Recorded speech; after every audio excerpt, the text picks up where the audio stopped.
times of uncertainty, it's comforting to know we have a healthcare system in our community that's been committed to supporting us for well over a century.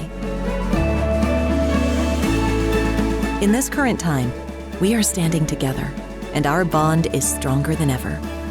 KDMC, caring for our community like no one else can.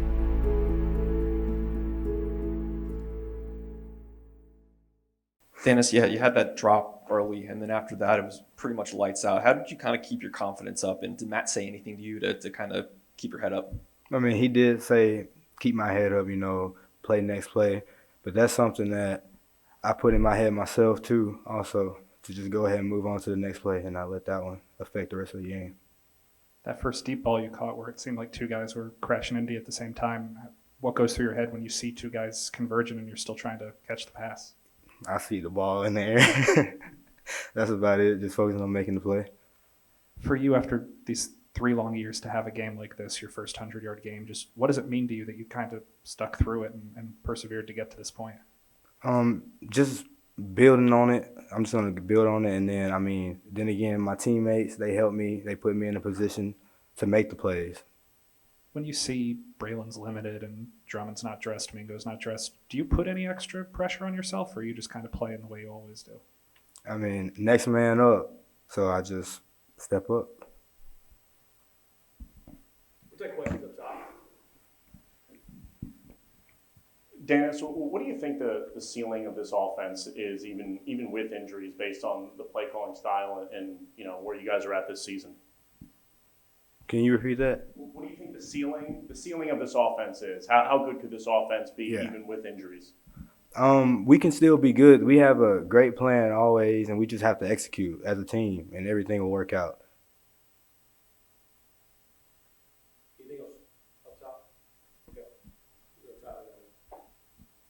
Hey, Dannis, can you just talk about your chemistry with Corral and how it's developed with the injuries to the receiving core? During the off season, I worked with Matt a lot, caught balls from him to be ready for this moment. So, that's really what helped us. And then just practicing every day. You guys are pretty unstoppable in the first half, 24 points, maybe not as solid in the second half. Anything you guys kind of noticed about what was the difference between the first half and the second half offensively? I think that was on us, executing, everybody doing their job. Every man needs to do the job for the play to work. First game in a while, it seemed like you really aired it out. Was that kind of what you expected coming into this game, or do you think there would be a lot more running? Oh, no. The game plan was, start out fast through the air and then, hand off, get the run game going. So, it was expected. Both sides of the ball this year, you guys have been kind of up and down half to half. What do you think you guys can do to kind of prevent that from happening again? It's just, honestly, just staying locked in and staying on the script. Keep doing the same thing we were doing in the first half. Don't change anything. Don't change the play calling. Don't change the scheme. Just keep it the same. And the players just execute. It's as easy as that. Dannis had that drop early, and then pretty much after that, caught everything that went his way. What kind of gave you the confidence to keep going back to him even after that one drop? I trust Dannis, and he knows that. So, it's just going out there and him trusting himself. He knows he has the ability, and I preach that, and all those guys who may not seem as confident in themselves, but Dannis is going to be a great player by very soon. He knows he's got it, and it's just going out there and actually doing it. Because we see it in practice all the time. He's real comfortable out there. It's just going out there and doing it. He's starting to really show flashes of what he can do. How do you feel? I feel the same as, after the game, so it's good. Or before the game, so it's good. Lane said you didn't practice much this week. Just how hard is it for you to prepare for a game when you don't have those reps? I didn't practice all week till Friday.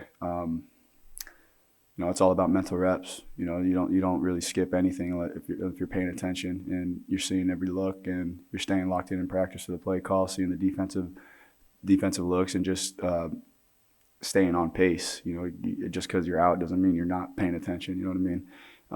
And that's just taking that pro mindset and what we preach, and actually doing it. Just because you're hurt, you're still going to be playing in the game.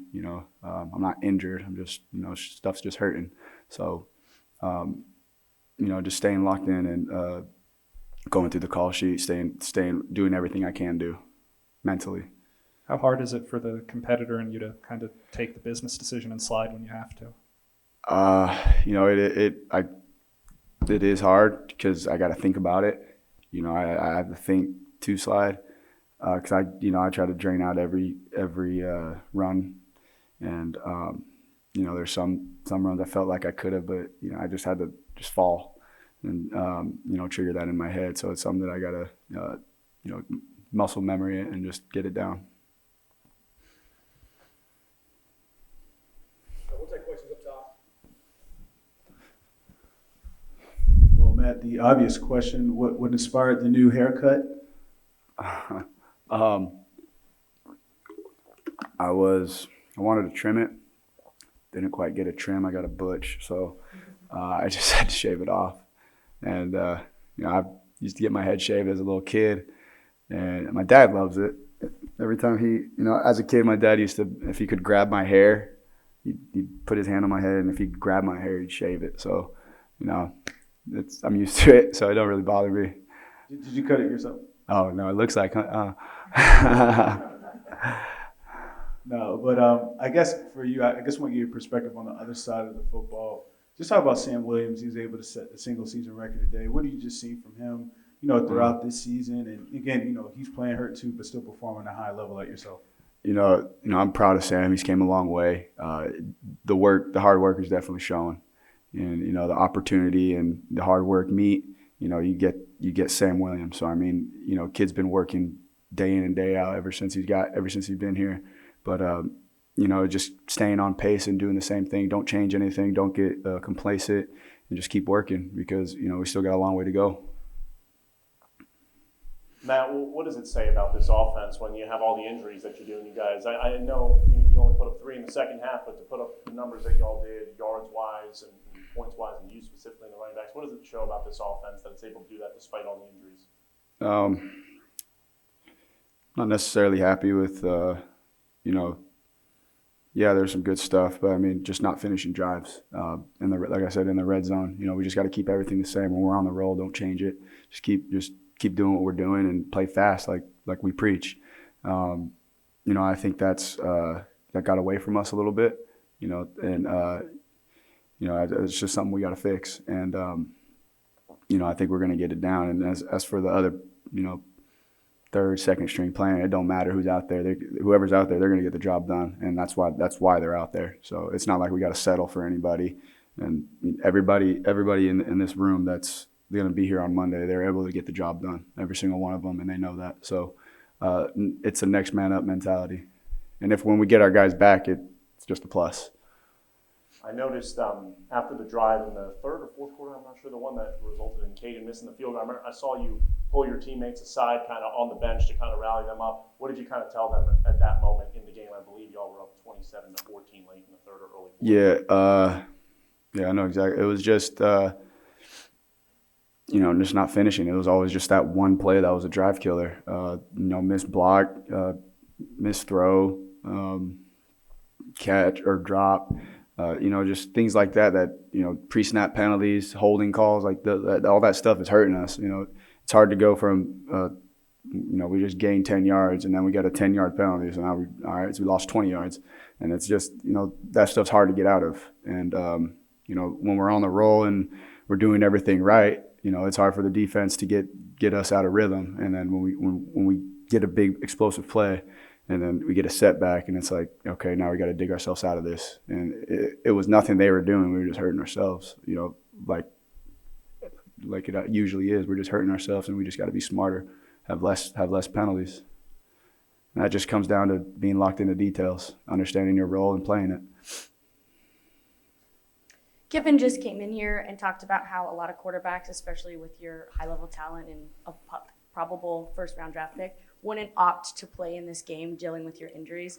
What is it that kind of makes you flip that switch to want to play in this game?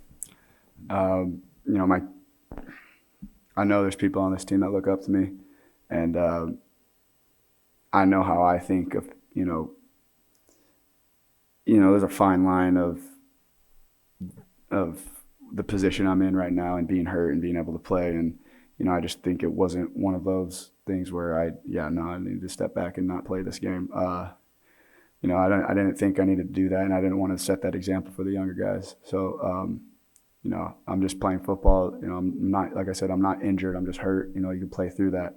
And my teammates know that, and they know they got to help me out even more because I only got one leg. So they definitely did that, and you know, I'm proud of them. It's just because, you know, like I said, we're moving guys around, a lot of moving parts. You know, center playing right guard playing center, and just getting in rotations like that. And you know, it's tough because the rules change for them, and it's not their usual position. So, you know, those guys definitely deserve, you know, something from me, and you know, I'm gonna get them dinner like I usually do. So yeah, I'm proud of them.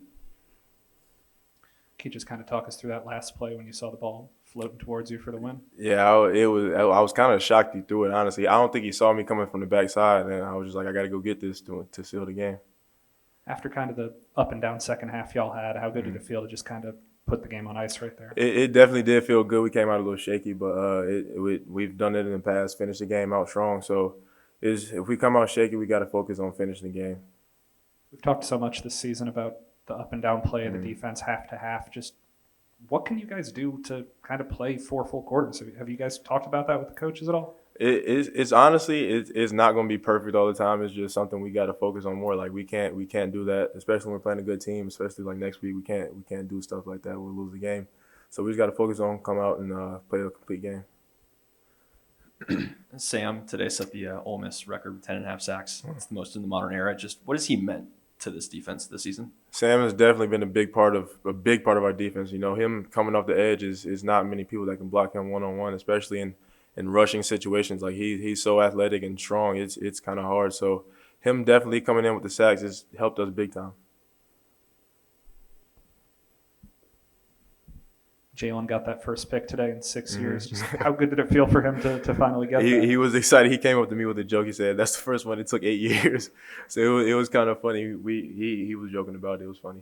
When you have somebody like him who's been on this team forever, just how much of an asset is it to have that veteran presence out there? It's definitely helps. With the more experience you have, the easier stuff gets, because you know it's easier to communicate with guys. If they know what's going on, it's way easier to communicate. We'll take questions up top. What's up, AJ? What's up? How have you seen yourself, your game, like develop throughout the year, and obviously getting healthy? The beginning of the season, I didn't like the way I was playing, but I've come along better than I started out the season. But it's definitely getting better. I feel like I'm seeing stuff differently. With the more and more I watch film, I'm seeing stuff differently. You said you didn't like it at the beginning. What did you do specifically to help kind of change that and help kind of elevate yourself? Just going. Sometimes I tend to think about stuff, but I've started to just go and not think about much. Any more questions up top?